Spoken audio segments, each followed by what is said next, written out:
This presentation reviews the options to make Boston 100% renewable and the problems that will arise if these options are fully adopted. A North Carolina Clean Energy Program study ranked Boston second among the nation's largest 50 cities in terms of the potential energy savings available to residents who install solar. According to data from EnergySage, an average Massachusetts household paying $100 a month for electricity has the potential of saving about $35,900 over the next 20 years. That's almost $1,800 in monthly savings by purchasing a rooftop solar panel system.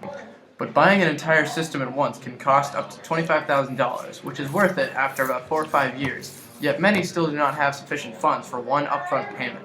Leasing is an option for homeowners, but fees always slightly increase with continuous electric rates. Although installation and maintenance can be pricey, and after about 25 years most people would have to buy all new panels. Massachusetts Water Resources Authority is working on several wind projects around Boston. They recently installed a 1.5 megawatt turbine in Charleston and two 600 kilowatt turbines on Deer Island. The turbines generate more than 5 million kilowatt hours and save roughly $600,000 each year. Creating wind turbines has a higher initial investment than using fossil fuels. Noise pollution is also a reason people would refuse them being built in certain places. Lastly, it's not reliable. Unlike with fossil fuels, you can't store wind energy in potential form. Recently, a private equity firm in Boston agreed to the purchase of 13 hydroelectric dams across New England on the Connecticut and Deerfield rivers. Purchases like these are responsible for the substantial increase in renewable energy generation that Massachusetts has experienced in the last few years, rising from just 5% in 2008 to just over 10% as of late 2015. Unfortunately, Boston lacks some of the basic prerequisites for local hydropower dams. Without a large, expendable area to flood on Boston's flowing rivers, the only viable option for hydropower is to utilize newer hydrokinetic technologies. These new hydro turbines are freestanding, require no reservoir or dam to function, and can generate electricity 24/7 once installed. Geothermal energy is a renewable energy source that comes from the interior of the planet, where decaying radioactive elements produce energy. This energy is utilized by geothermal power plants to create electricity.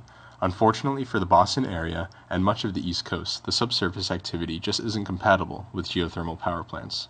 As shown in the map here, much of the eastern United States is not favorable for a deep enhanced geothermal system.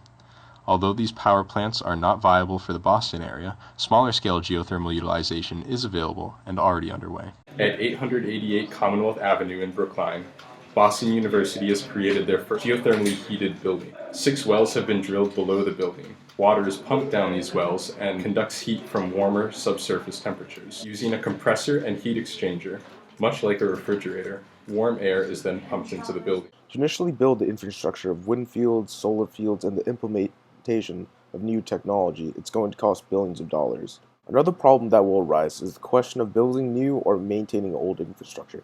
Infrastructure around the nation is already deteriorating. Nationally, bridges, roads, transit are all in need of major renovation. Secondly, the benefits of switching to renewable energy has to be better marketed. People will have choices where their fuel comes from or what source of energy to use. Green energy tends to have more stable pricing compared to fossil fuels. Maintaining the new infrastructure will create job opportunities. The high initial cost of switching to renewables is outweighed by the long-term benefit.